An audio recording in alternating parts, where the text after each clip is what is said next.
สวัสดีทุกคนทักทายสบายดีเพื่อน หาเป้าหมายบ่พอ ๆเป็นไงก็ก็ จากมืดได้ไฟวันนี้มัน มันจะมืดนิดนึงเนาะ มันบีบมันอยากรวมๆนะเขาเอิ้นว่ายัง ไฟปักชัวปักรวม อันบีบมันน่ะ กงกักบ้านเฮากงกัก มันรวมๆมันอันนั้นแล้ว สวิตไฟภาษาไทยสวิตไฟกันนะ มันเป็นรวมๆเปิดบ่ได้ ไม่ได้ข้ามพี่น้องฝนตกได้เป็นพี่น้องบรรยากาศ มันบ่ค้ำบ่ได้ดอกแต่ว่าฝนตก ฝนตกมันคืมเหมือนคำไปเลย มันก็เลยคืม กับเจมาลินกับเจดิสหน่อยได้ไหมพี่น้องสบายดีกูดูน้ำเลย ดูแนะนำนะ เอิ้นว่ะมีคนเอิ้นสิกูดูน้ำเลย บ่มีผู้บ่าวต่างประเทศมาหมักคือเขาบ่เนาะ ผู้บ่าวต่างประเทศคนใดที่มักจะได้หน่อยมามักเลยเด้อ เอาร้อยหนึ่งก็เอาบ่เอาหมด200 50ก็เอา เรื่องไหนเปิดใจเด้อจากผู้บ่าวต่างประเทศใช่บ่ต่างประเทศบ่ เราบ่เอาบ่เราเอาเด้อเราเด้อต่างประเทศเนาะเปิดใจคนน่ะมาล้มจะได้หน่อยในที่นั้นมันเอาเองมีคนล้มแล้วเอาจริงๆมันว่ะ หาเสียเลี้ยงติ มันเสียเลี้ยงจากบาทเปล่าเลยอันนั้นมาเนี่ยซาดมนี่เด้อคิดซาดมนี่เด้อบ้านจะได้หน่อย เอา ขึ้น นั เล วย ทุก หั คว น ม่วนเลยพี่น้องเอ้ย นัวม่วนพี่น้องเอ้ยผู้เฮือนจะหน่อยเพราะว่าบางงานพี่น้องขึ้นแล้วได้พี่น้องเอ้ยมือขึ้นเฮือนทำอะไรถ่ายคลิปพี่น้องเอ้ยกูมีเวลามีโอกาสพอเพิ่นเปิดเพลงต้นไม้ต่างก็เลยว่าบ่ได้เปิดก็เลยบ่ได้อัน เอานัวหัวม่วน บ่ได้อันถ่ายคลิปนี่นะทุกคนนะเจนิสหน่อยครับก็ได้งามผู้บ่าวต่างประเทศบ่มักเนี่ยเพราะว่าจะคนเนาะ ว่าต่างประเทศบ่มักบ่คนลาวไปอยู่ต่างประเทศนะ บ่ได้อันนั้นนะบ่ได้ขอเงินบ่ได้ อืม บ่ได้เสียเรียกคนนั้นจังได้เสียเรียกอะไรบ่ได้ช่วงนี้บ่อยากไว้แล้วนะ อืม เนาะอันนั้นบ่ได้ แม่น คนลาวบ่เอาได้พี่น้องได้เพิ่นว่ามีแต่คนต่างประเทศบ่แท้เป็นบ่ดิบ่แท้เลยบ่ดิ บ่แท้ แท้เลย มีไผมักบ่ มักเลยใจเลยบ่ได้ชนธรรมดาเลยได้ คนอะไรเป็นบ้าเลย ก็เลยผู้บ่าวเลยเป็นลงลืมๆเหมือนพี่น้องเอ้ย ลืมสิจะทุ่งกัน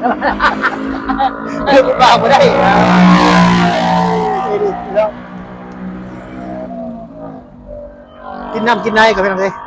แนวคนโสดเนาะ บรรยากาศดีคนโสดอยู่แล้วใจหน่อยบ่ต้องอุ๊กเพิ่นว่าเรากินน้ำกันก็ได้ คนโสดหาผู้บ่าวต่างประเทศเลี้ยงคือเขาเนาะ หาคนเลี้ยงบ่ หาผู้บ่าวต่างประเทศเลี้ยงคือเขาเด้ ประกาศหาได้พี่น้องทุกท่านนิดหน่อยอร่อยทุกอย่าง เอาผัดบ่งามคือเขาเนาะ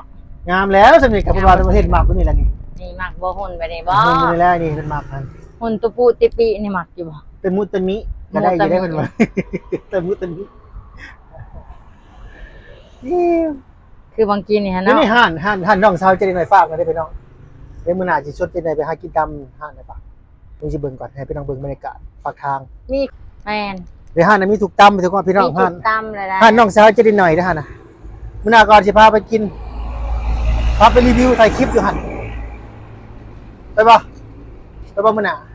ไป เดี๋ยวห้านนี่ทุกคนนี่ห้านปากทางห้านน้องสาวเพิ่นให้สิไป มีเบิดคูตำเลยพี่น้อง ให้สิไป ตำทะเลมีเบิดแล้ว ปัดมื้อหน้าสิไปรีวิวพี่น้องมื้อนี้บ่พักก่อนหาโอกาสดีๆก่อนมื้อมันบ่ฮ้อน แซ่บอยู่ ประมาณวันเสาร์อาทิตย์เนาะไปบ่ แซ่บอยู่ เสาร์อาทิตย์ไปหานางลิง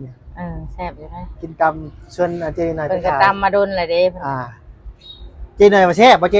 แม่นเพอแต่ว่าเพิ่นถ้ามาเพิ่มเมนูนี่แต่เรื่องตำนี่เพิ่นตำมาดนแล้ว โอ้พักลักษณะ แต่ว่าอันนี้เพิ่นเพิ่มเมนูมาเรื่อยๆแซ่บ บ้าน อยู่ เพิ่นมีตังแบบแคมปิ้งได้นั่งทุกคนตังแคมปิ้งมีหยังต่างๆได้ทุกคน มีน้ำอ้อยพร้อม มีน้ำอ้อย มีตำสารพัดคือว่ามีเห็นทอดลูกชิ้นก็คือว่ามีแล้วนะ มีบ่ เห็นลงเฟซ มื้อนี้กินข้าวอิ่มแล้วมื้อหน้าก่อนสิไปกินเนาะ อืม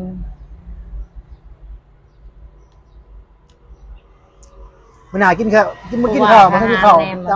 ำเลยมื้อหน้าไปกินตำเท่านั้นห้านน้องสาวจะได้หน่อยฟังทางต่างคนต่างอุดหนุนกันบ่ แม่ ทางนั้นอุดหนุนทางนี้อุดหนุนทางนั้นเพิ่นว่าจิตหน่อยลูกค้าประจำของกันและ เรีย กัน นกันอุดหนุนกัน ครับมันรถกับใต้ตาไอ้คำว่ะใต้ตาอะไรหมดกันเลยทำแล้วพลังมืดแล้ว ค่ำมืดตื่นตาแล้ มืด ว น้ำฝนมืดน้ำฝนตกไปนี่เบิ่งในบรรยากาศพี่น้องมันอาจจะเก็บภาพบรรยากาศหาอยู่หากินเนี่ยทุกคนเบิ่งคันนี้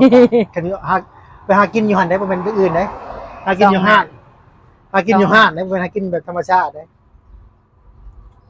หาอยู่หากิน ไปกินตามห้าง บ่ ตาม แม่น หยัง บ่แม่นหากินแถวป่าแถวดง บ่หากินซื้อกินเอา แถวบ้าน ซื้ออาหารกินเอาเมนูเอามันได้เจนิดหน่อยนะมีเป็นประกาศหาคู่เป็นส่วนแห้งแล้วเป็นเงาแห้งแล้วเป็นว่านี่ถักลายจะได้ ผู้บ่าวต่างประเทศ ต่างประ เนาะ เทศก็ได้แต่ว่าเป็นอยู่บ่ภาษาต่างประเทศ บ่เอาคนลาวไปอยู่ต่างประเทศ แบบคนละต่างประเทศนี่บ่ ต่างประเทศแท้บ่เอามันลำบาก แต่ว่าบ่เป็นเนาะ มันสื่อสารกันลำบากขี้ข้านหาแอปหาแอป เออนั่นแหละแบบนี้ดีแบบลาวไทยเอื้อยข่อยทีแก้สกี้อีกนะเอื้อยข่อยแต่ผู้บ่าวเอื้อยข่อย ผู้สาวเหิมเนาะ เจ้าเจ้า น่าจะผู้บ่าวแล้วผู้สาวเลย ผู้บ่าวนะผู้บ่าวเพิ่นนั่นเป็นอาวของหมู่เพิ่นลงสตอรี่ตลอดเห็นตลอดคอยเลยแซวเพิ่น มันก็คู่เพิ่นว่าเด้เอาจักแท้ก็มีใช้สืบข่อยเพิ่นว่าแต่มันรู้เด้อเฮ็ดสตอรี่ เพิ่นลงนั่นลงนี่บ่ บอกว่าเพิ่นไปลงสตอรี่หมอลีเห็นแท้คือว่ามันเพิ่นลงสตอรี่เห็นคนไปเดือนนั่นนี่ แหละเขาถ่ายรูปเพิ่นน่ะบ่เขาถ่ายรูปจุเพิ่นแล้วเขาลงบัดนี้ เขาลง มา มาค่ายก็เยอะอีกแล้วเยอะอีกเพิ่นนะ ผู้บ่าวบ่อยู่หั่นมินิฮู้มัด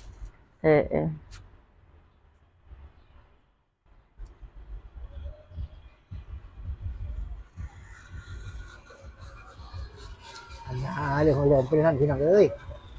สำหรับที่นี่ฉันมีกับพี่น้องกับมือยังลายพี่น้องเอาเล็กหน่อยลงคลิปพอได้หัวมัวว่าหุ่นหัวมวนกับเล็กหน่อยเล็กหน่อยในมือฝนตกตะแรงๆพี่น้องเอ้ยวันนี้ก็ฮักตกเช้าได้จังได๋เนาะต้องบ่ได้แห้งเนาะต้องค่อยๆพ้นกันเนาะ ค่อยๆแต่ว่ามันเม็ดใหญ่ซื่อ งานมันซื่อ ๆก็บ่แห้งปานใด สันนี่ก็จบก่อนพี่น้องเอ้ยพบกันใหม่คลิปหน้าบ๊ายบายสำบายดี